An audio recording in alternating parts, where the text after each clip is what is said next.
यावेळेला कुंभमेळ्यामध्ये जवळपास गेल्या वेळेपेक्षा तिप्पट चौपट गर्दी राहणार आहे आणि म्हणून त्या दृष्टीने सर्व प्रशासन कामाला लागलेलं आहे।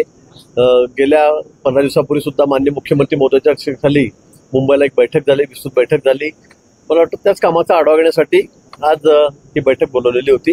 मला वाटतं कामाचा आता वेग सुरू झालेला आहे किंवा वेगाने त्या कामाला सुरुवात झालेली आहे।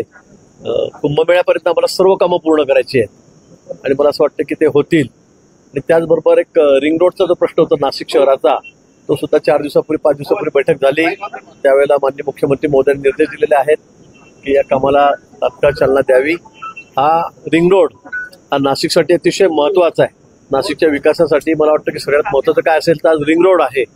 तो जर झाला तर नाशिक शहर अधिक झपाट्याने वाढणार आहे, इथला ट्रॅफिकचा प्रश्न हा सुकर होणार आहे आणि म्हणून त्यासाठी आमचा आग्रह आहे। मला वाटतं या कामाला वेग आलेला आहे आणि मग कुंभमेळ्यापर्यंत हा रस्ता व्हावा अशी आमची सगळ्यांची इच्छा आहे। पण निश्चित तो पूर्ण करण्यासाठी आम्ही प्रयत्नशील आहोत। किती किलोमीटरचं रिंग रोड असणार आहे आणि कशा प्रकारे म्हणजे त्या संदर्भामध्ये MSRDC MSIDC हे सगळे आता परवा तरी सर्वांना मला प्लॅन दाखवला। 2-3 प्लॅन त्यामध्ये आहेत नवीन वेगवेगळे आणि जवळपास 2,500 कोटी रुपयापर्यंत याचं सगळं बजेट काढलं गेलेलं आहे। पण अजून थोडं तो कमी करून म्हणजे पॅरलल त्याला जे आपले DP प्लॅन मधले रस्ते आहेत तेही मोठे आहेत, ते त्याला कसे जोडता येतील, तर थोडा अजून खर्च कसा कमी करता येतील। उगाच तिकडनं DP चाललेला आहे, त्याच्याच बाजूने 100 फुटावर आपला रिंग रोड चाललेला आहे, डबल खर्च होणार नाही, ओव्हरलॅप होणार नाही, या संदर्भामध्ये आम्ही काळजी घेतोय। पण जवळपास 2,000 कोटीपर्यंत बजेट जाईल आणि अतिशय सुंदर असा एक रिंग रोड हा नाशिकसाठी मला वाटतं खरं त्याच्या प्रगतीमधला एक मोठा माइलस्टोन असेल असं मला वाटतं। तो आपण तयार करणार आहोत। शहरामध्ये जवळपास 11 पुलांची कामं आता आपण सुरू करतोय, त्यातली 2-3 पुलांची कामं महापालिकेने आता सुरू केलेली आहेत, त्याचं टेंडर काढलेलं आहे। उर्वरित 9 पूल जे आहेत त्याला गेल्या मीटिंगमध्येच आपण मान्यता घेतलेली आहे। त्याचे सगळं तांत्रिकदृष्ट्या काम पूर्ण करण्याच्या दृष्टीने सगळे अधिकारी कामाला लागलेले आहेत। मला वाटतं लवकरच, कारण या महिनाभरामध्ये त्याचे टेंडर होऊन कामाला सुरुवात झाली पाहिजे, या दृष्टीने आम्ही अधिकाऱ्यांना सूचना दिलेल्या आहेत। कुंभमेळ्याला मंजुरी म्हणजे शेवटी इथले आता आपल्याला रस्ते करायचे, ब्रिज करायचे आहेत, STP प्लॅन असेल, WTP प्लॅन असेल, हे सगळे कामं आता त्या सगळ्यांना सुरुवात झालेली आहे। टेंडर सुद्धा झालेले आहेत, अंतिम टप्प्यामध्ये या ठिकाणी आहेत आणि वेगवेगळ्या विभागाकडे वेगवेगळी कामं आहेत। महापालिकेकडे वेगवेगळी कामं आहेत, इरिगेशनकडे घाट करायचे कामं आहेत, 700 कोटी रुपयाचे आपण घाट करतोय नवीन। आणि मला असं वाटतं की सगळ्या कामांना तर चालना आलेली आहे, मिळालेली आहे आणि काही जे आता प्रलंबित आहेत त्याचा फॉलो मी स्वतः मंत्रालयामध्ये करतोय, सेक्रेटरी लेव्हलवर त्या ठिकाणी करतोय। माननीय मुख्यमंत्री महोदय स्वतः लक्ष घालून आहेत। मला वाटतं आता कामाला वेग आलेला आहे, सुरुवात झालेली आहे। केंद्र सरकारकडे पाठपुरावा सुरू आहे, अजून आमचे प्रस्ताव तयार करणं सुरू आहेत। त्यांच्यामुळे आम्हाला काय आवश्यक निधी मिळणार आहे किंवा मिळायला हवा त्या संदर्भामध्ये आम्ही सगळा प्रयत्न करतो। अजून तसा आराखडा आमचा तयार झालेला नाही, पण जे आमच्या अखत्यारीत आहेत, मग PWDने आता 2200 कोटी रुपयाचे रस्ते काढले, 2 दिवसामध्ये टेंडर त्या ठिकाणी येतील। या महिनाभरामध्ये त्या कामाला सुरुवात होईल, 3 आठवड्यामध्ये। इरिगेशनच्या कामाला तर आम्ही टेंडर काढायला सांगितलंय, आमचंच खातं आहे, ते कामाला सुरुवात होईल।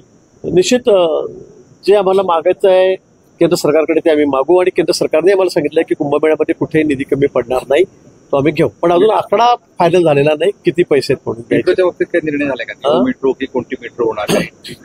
न्यू मेट्रोच्या बाबतीमध्ये स्वतः मुख्यमंत्री महोदय लक्ष घालतायत। आपल्याला कल्पना आहे, परवाच्या बैठकीमध्ये सुद्धा मुंबईला ज्यावर खूप विस्तृत चर्चा झालेली आहे, तो साहेबांनी दिलेला शब्द आहे।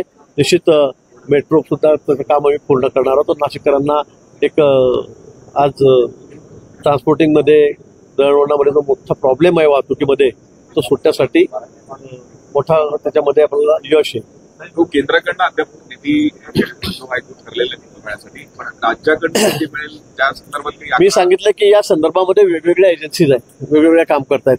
कुंभमेळा म्हणून असं नाहीये, आता नॅशनल हायवेचे काही कामं आहेत, काही स्टेट PWD त्या ठिकाणी काम करताय, काही इरिगेशनचे काम आहे ते आम्ही करतोय।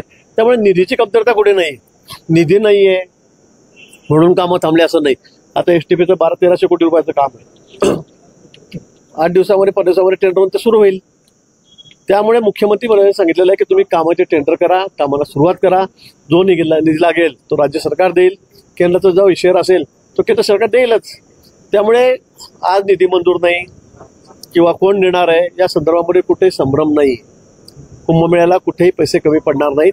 अतिशय सुंदर असा कुंभमेळा, अतिशय सुरक्षित कुंभमेळा आम्ही या ठिकाणी करू. शिवपुत्र संभाजीराजे हा महानाट्य जे ते रद्द झालं, महानाट्य रद्द झालंय. अमोल कोल्हे यांनी असे आरोप केले की गोपाळ पाटील यांनी पैशांची फसवणूक केलेली आहे म्हणजे, आणि त्यामुळे सगळ्या 19 कार्यक्रम अडकलेले. भाजपचे गोपाळ पाटील नाही, भाजपचे गोपाळ पाटील आहेत, पण याच्यामध्ये जे मुख्य कलाकार आहेत अमोल कोल्हे यांनी जे स्टेटमेंट केलं, मला वाटतं पहलगावच्या नंतर जे आमचे 27-26 लोक त्या ठिकाणी मृत्युमुखी पडले आणि त्यांनी जे अतिरेकाची पाठगणच करतायत, मला असं वाटतं या पद्धतीचे स्टेटमेंट करतायत, त्यांचे नेते स्टेटमेंट करतायत, ते मला वाटतं फार काही लोकांना अपेक्षित नाहीये.